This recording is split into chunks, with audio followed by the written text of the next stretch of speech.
Hi, I'm Steve Hamilton, presenting for CityTram. Today I'd like you to join me in a little transit systems architecture to see if we can't design a public transit system that would work well for all of us, including people who currently commute in cars.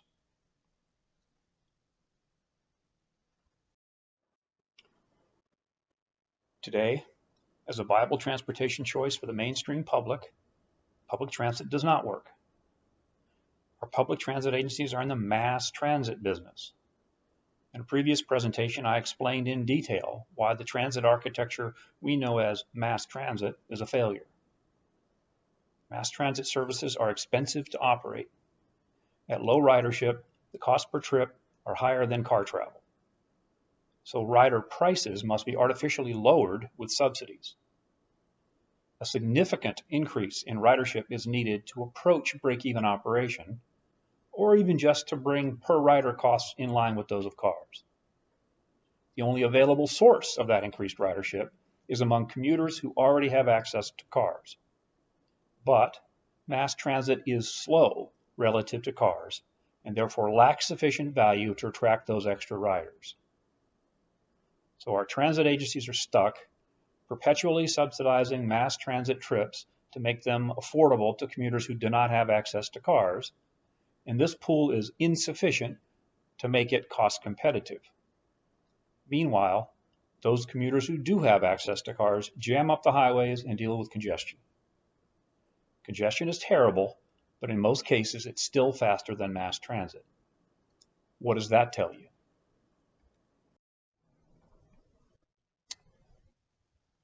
Our transit agencies have been slow to deal with this reality, and so private industry is trying to seize the opportunity. Unless we change, here's what I predict will happen.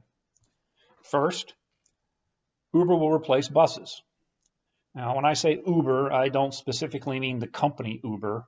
Rather, I mean the industry type, an internet-accessed, union and regulation busting taxi service. This is already starting to happen. Mass transit ridership is down so far in 2017, and there's at least some evidence that this is more than just gas price fluctuation, but actually is migration of riders to these kinds of services. Now, while this may be good, that is faster for those commuters, it's probably bad for the community. Cars have roughly twice the greenhouse gas emission production per passenger mile as bus transit, for example. And the multiple taxis that are going to replace that bus will add more congestion at rush hour than the single bus would. Moreover, stealing away the mass transit riders who can afford a taxi lowers the ridership base that fund transit. This requires subsidization to rise and eventually leads to service cutbacks. Now, where will those transit riders who can't afford Uber go? Is Uber willing to discount their fares? I doubt it. Next, Robo-Uber will replace Uber. Eventually, self-driving cars will be available. Taxi companies will flock to them. Taxi economics simply don't work long-term and broad scale. The drivers are too expensive. So as soon as possible, they will get replaced. That's bad for the Uber economy, maybe good for society.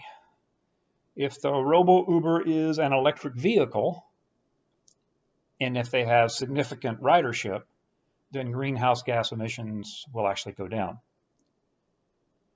This transition will do nothing, however, to improve congestion. In fact, it may actually worsen. It will do so to the extent that taxi companies cruise empty robo-taxis as part of their dispatch solutions. Over time, municipal buses will roll empty along their routes, racking up huge expenses. Gradually, service will be cut back. And as a result, the mix offered by transit agencies will shift toward fewer routes covering longer distances with fewer stops. We'll see more BRTs and trains and fewer buses. These, of course, are more expensive to build and to operate, but the speed deficiency relative to cars is smaller. So ridership may actually be a little bit better. Since these services have exclusive or semi-exclusive guideways, congestion will be the biggest driver of that ridership. As cars slow down in congestion, the guideway protected speeds of transit look relatively better. Maybe that driver will be big enough to significantly improve transit costs to a point where subsidies are at least tolerable. I hope so.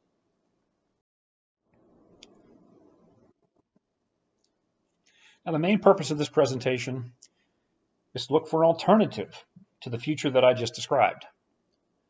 A more certain future where public transit agencies get creative and directly provide a compelling commuting solution, even to car owners, so that everyone's commuting costs, both in dollars and in time, are reduced. What might that solution look like?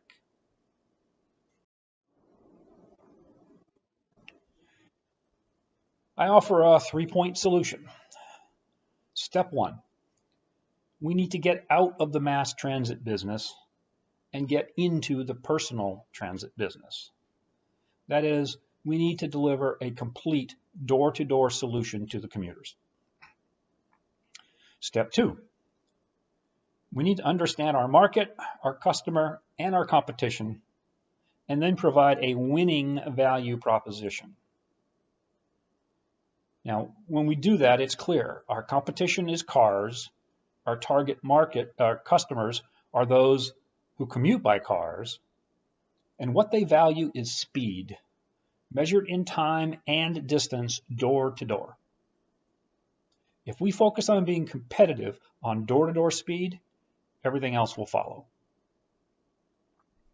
Step 3, the way we provide that speedy solution is by applying a little transit systems architecture. We need to look at all the possible transit deployment models and understand the characteristics of each. How do they deliver the things that we care about? We then put together a combination of them to exploit the best attributes of each for our purposes. Then we find the best technologies for each. So let's get started. There are 3 key aspects of a transit architecture we should consider: who, where, and when. Who uses the vehicle, where does the vehicle go, and when does it go there? Regarding who, there's the notion of a self-selected group. When commuters travel, they do so in a self-selected group. The group may be just you, or maybe you and a coworker, or perhaps you and your spouse and child. Cars are designed for self-selected groups. Some only have 2 seats, but most can seat at least 4. The who question about our transit vehicle has 2 possible answers. It's either used exclusively by a single self-selected group, or it can be simultaneously shared by multiple such groups. Likewise, the where question has 2 possible answers. The vehicle either follows a predetermined fixed route, or it does not and is free to go anywhere. And so too the when question. It either travels at a predetermined fixed scheduled time, or it only travels when there are riders requesting travel. For our system to be successful, there are 3 factors it must deliver to our customers: speed, coverage, and affordability.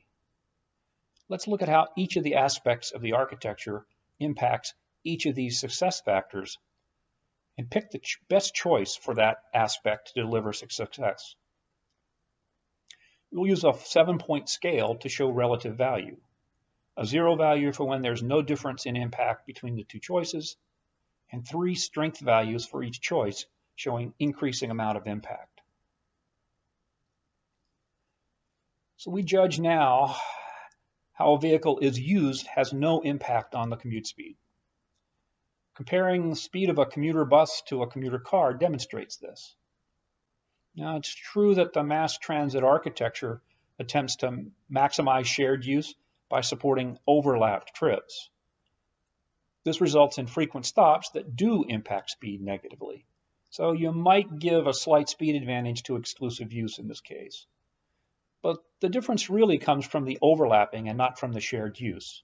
So let's just note no difference and keep in mind this attribute when that we need to be careful about how we exploit the sharing. So nor does the vehicle use have any impact on coverage.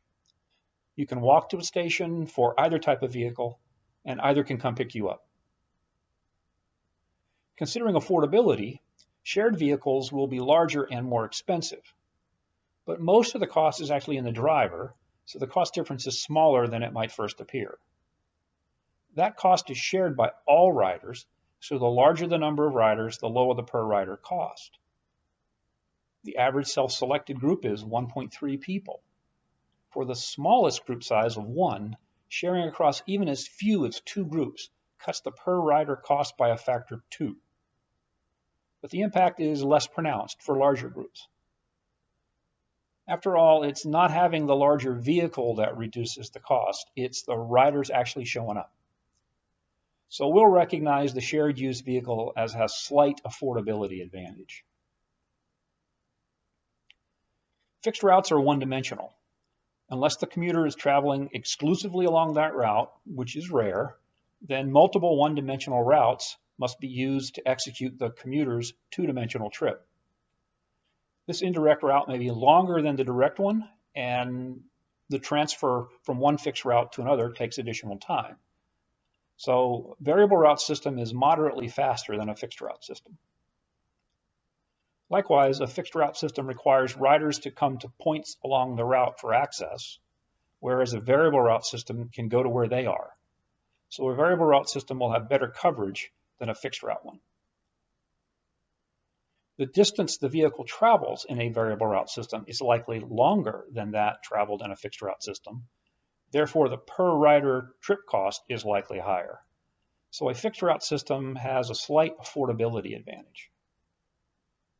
A huge amount of commuter time is lost in a fixed schedule system waiting for the vehicle to arrive. This time loss is avoided in an on-demand system, or at least most of it is avoided. The timing of vehicle travel is independent of coverage. A huge cost is incurred in a fixed schedule system by operating when there are no riders. This is avoided in an on-demand system. This simple analysis would point us in the direction of a shared use variable route on-demand system. That is, a shared taxi system. Now, it's worth noting that the preference was very strong for the route and schedule choices. It was a much closer call for the vehicle use decision. So even a regular taxi system might be a good choice. This tells us that maybe Uber is onto something. It's important to look at the limits of any system and understand them relative to your need. Taxi systems are great for light demand rates. Where they get stressed is in peak demand. You can imagine such a system breaking down at rush hour. However many people you have commuting, divided by the sharing ratio for each taxi, probably between 2 and 3 at best, is the number of vehicles you need. They would all be on the road at once. So not much better than the rush hour we have today with cars. And taxi systems scale poorly with distance in migration scenarios. If you're on a 10-mile trip home from downtown at rush hour, then it's a 20-mile round-trip drive at rush hour before the empty taxi can be back ready to pick up another rider downtown.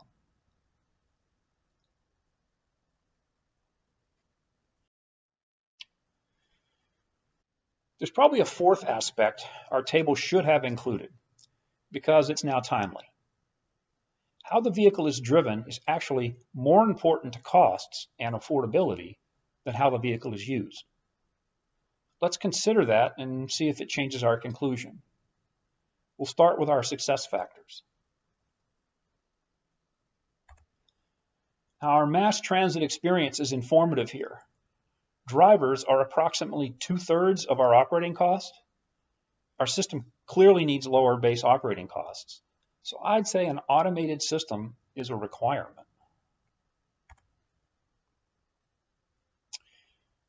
There are two ways we can make our system automated. We could wait for the self-driving technology that everybody's talking about to actually get here. There are slow-speed shuttles being demonstrated today, but we're actually going to need full automation at roadway speeds. Is that 3 years away or 10 years away? Who knows? I tend to think it's closer to 10. CityTram has a separate presentation on that topic. But honestly, any solution that begins with wait until, to me, is no solution at all. The other way we could automate our system is to operate on exclusive guideways. APMs, GRTs, and Grade 4 automation trains have already been doing this for decades. The guideway can be below grade, at grade, or above grade. The great things about subways is that they're, one, invisible, and two, they face very little physical interference. But construction of buried transit is often extremely disruptive, and it's always extremely expensive. And in coastal cities in the era of sea level rise, they're not a very robust investment. At-grade guideways are the cheapest. They share the same plane as cars, bicycles, and pedestrians. So crossings of at-grade guideways by those three types of traffic must be supported somehow. How to support those crossings while still assuring adequate protection is a challenge, to say the least. Controlling the acceleration and braking of the vehicle is relatively easy, and steering is just a little bit harder. Interacting with the traffic control system at these crossings is somewhat more difficult. But detecting and avoiding pedestrians, bicycles, or cars that violate the guideway exclusivity is very difficult and expensive. So elevated exclusive guideways is likely our best choice. But we also want high coverage, which means this guideway must go lots of places. Therefore, our guideway needs to be as inexpensive as we can make it, and as unobtrusive visually as possible, and as non-disruptive to construct as possible. The best way to do that is for it to be very lightweight guideway. A cable car system comes to mind, as lightweight as possible. I think that's another requirement. This, of course, limits the strength of the guideway, so that the weight of the vehicles it carries is limited. 100-ton trains are not an option. In fact, the lighter the better, which means exclusive use vehicles are a better fit than the larger shared use vehicles.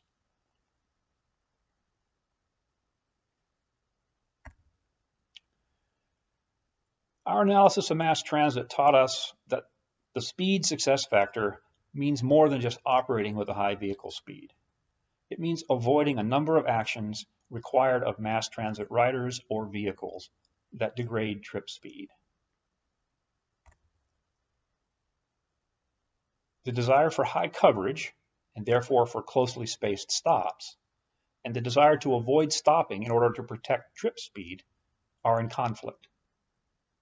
The best way to resolve that conflict while preserving both desires, especially for an exclusively used vehicle, is with a requirement for bypassable stations.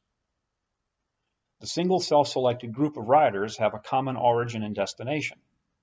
Bypassing all the other stations avoids slowing the trip, while the presence of those stations optimizes coverage and access to the service.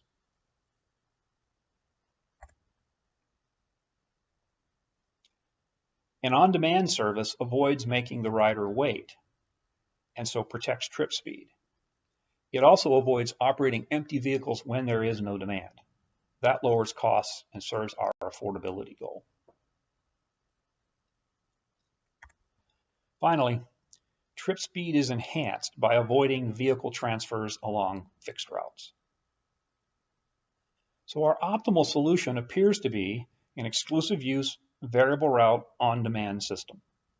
The only difference from the conclusion of the previous analysis is the vehicle use. You can clearly see how automation of the driving in order to promote affordability led to that change. Furthermore, we have a set of requirements to define or to guide our technology choices. Now, I can't leave this description without noting that the existing transit technology that best implements this architecture and this set of requirements is called personal rapid transit. We should have a pretty good sense now for our future system. But let's look everywhere to be sure we don't miss any opportunity. This table lists all possible combinations of the three aspect choices. On the right, we map existing transit technologies appropriately, with the left column being manually driven choices and the right column being automated choices. You see that all current mass transit technology belongs to the first row. We know this is the slowest architecture. Personal use of cars and taxis belong to the bottom row. We know this is the fastest today, and it is our point of competitive comparison. From the previous slide, it should not be surprising then that PRT maps there also. There are 6 other rows. 2 of them can be eliminated because they're practical nonsense. If the vehicle executes a variable route, then its length of travel will vary, and so therefore will its time of travel. A fixed schedule makes no sense in that case. Schedule for arrival where? It has a variable route. So we'll toss out those 2. One of the rows makes sense, but I can't see much utility in it. It's in essence mass transit for one. It would have all the same poor speed characteristics as current mass transit, which we know fails to attract car users. So we will eliminate it from consideration also.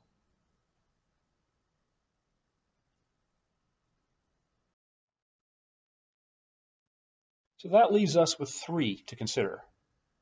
2 of them are fixed route on-demand services with either type of vehicle use. So we really only need to look at shared on-demand services with the 2 choices for route. Now, where I've listed chairlift is an interesting point. The chairs are fixed to the cable at regular distance intervals, so you could argue that they'll pass the station at regularly scheduled times.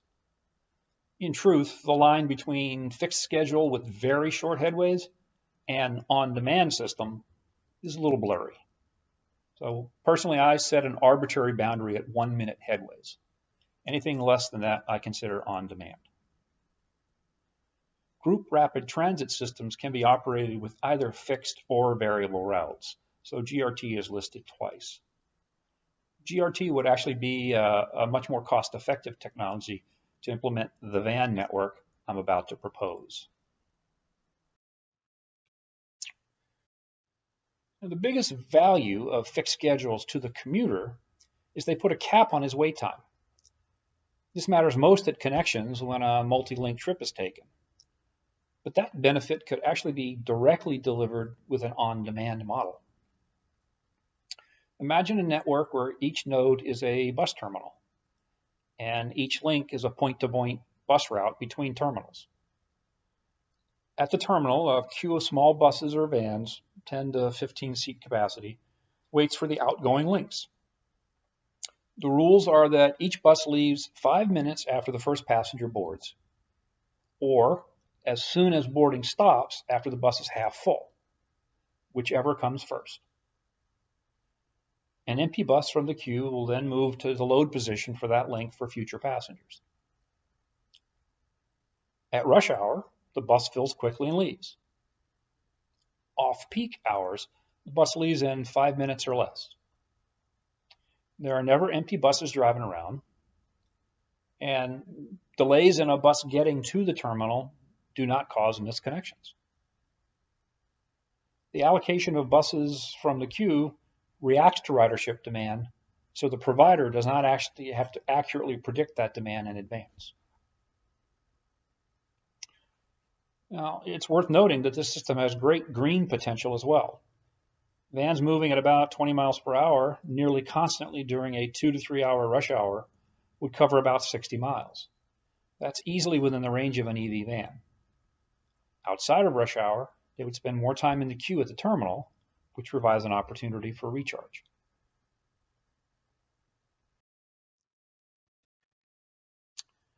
Now, in such a system, network design is very important, since the number of hops for a trip determines the total wait time.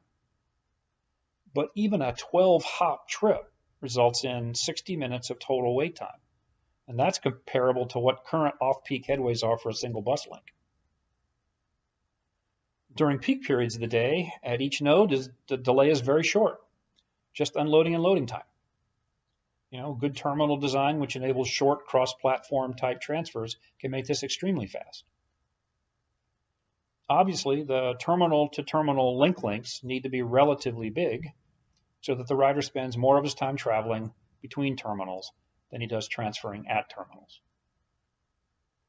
If the provider system determines the end-to-end route for the user at the beginning of the trip, then the provider can learn from usage patterns and evolve the system to actually try out different and better networks.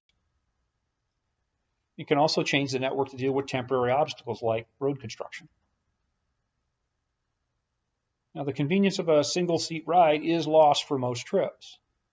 But if you ask commuters to choose between a single-seat ride and a fast trip, I'm confident the vast majority will choose a fast trip every time.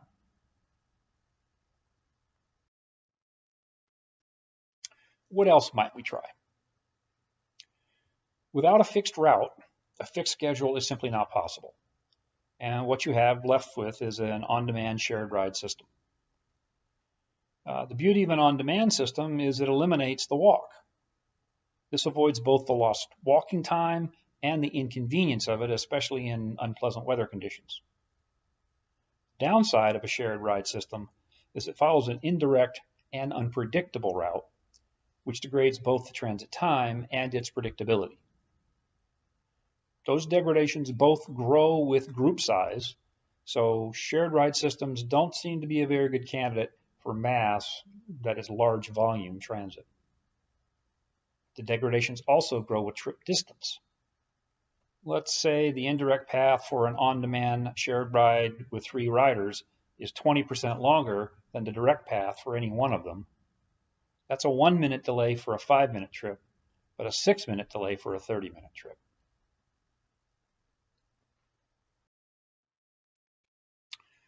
Today, we use the least expensive solution we have, buses, in order to provide the vast majority of our transit coverage.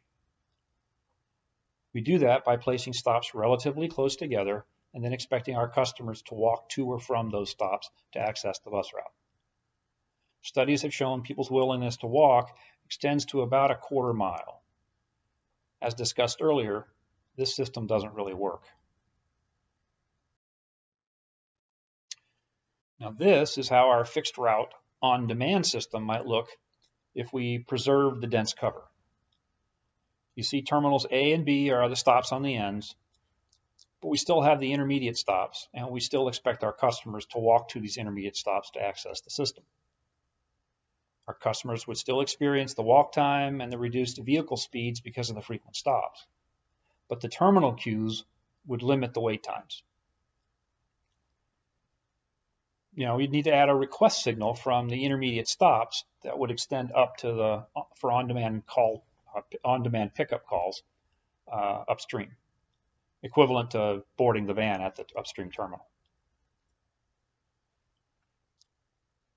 The frequency of stops could, in theory, be minimized if the demand signal was station specific, right?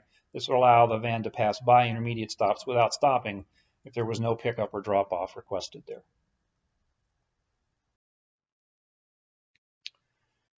Since a variable route system is best for small groups and short distances, it actually is a better solution to provide for our dense coverage. This leaves the fixed route system to do what it does best, move volume at speed. Both systems can operate in parallel out of the terminals. The pickup drop-off service eliminates both the inconvenience and the delay of the walk. It also allows us to extend the coverage area around the route to a greater width, increasing transit coverage. Eliminating the intermediate stops increases the vehicle speed along the terminal-to-terminal paths. It may also allow those links to be longer. The result is the rider sees a faster, more convenient door-to-door transit service.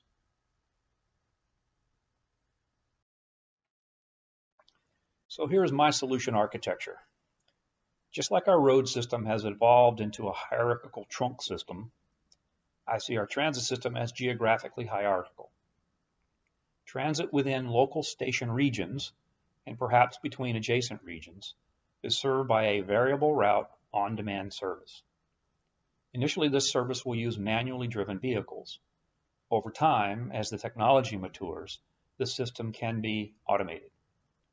It's worth noting that this function only requires low-speed operation and only detail maps for a small geographic region. So we would expect self-driving technology would be reliable for it far earlier than for the general driving market. This pickup drop-off service would operate door-to-door for travel within the region and door-to-station for longer trips. A gridded PRT system would provide for those longer trips. I would estimate about a 1 mile square grid is appropriate. PRT systems operate with short headways and exploit parallelism, so their capacity is actually surprisingly high. Still, heavy migration during peak demand periods in the densest areas of the city might stress it to capacity. Selective regional rail can be used to quickly distribute that peak migratory load so that the parallelism of the PRT grid can be exploited to the maximum.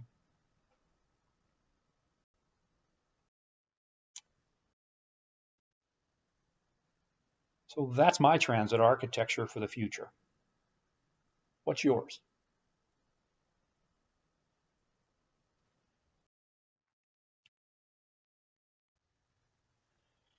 To sum up this presentation, what do I hope you'll take away? First, you simply must face the reality that for public transit to be successful, we must convert car users to transit users. That means two things. Focus on speed. We'll never convert them until transit is essentially as fast as a car trip, or very close. And that trip is door to door, which means we have to be in the transit service business, not the mass transit operations business. In short, we have to start thinking beyond mass transit. Second, stop repeating the same failures. What we've tried has failed, so learn from it and try something new. Now that means we must have the courage to chase the solution and not the money. If the federal process requires us to build more of the same, quote, proven systems, unquote, that are in fact proven not to attract riders, then figure out how to build something without using federal money. Otherwise, we get federal money to help build a proven technology system that won't convert car users, and we have to carry those subsidies of operating it for years to come and still deal with congestion. Third, I've yet to meet a transit architect for any agency. As a 40-year engineer in product development, I don't know how you develop a system without a systems architect. And I'm sure you've heard the saying, a camel is a horse designed by a committee. Architecture is the artistic process of engineering a form to satisfy a function. It's not just shopping from a list of available purchasable products. It's understanding the technology and making trade-offs. It's figuring out what items to purchase and how to apply them for a purpose, and also when a purchase would be too big a compromise so that original development is warranted. Waiting for the industry to develop what we need will not work.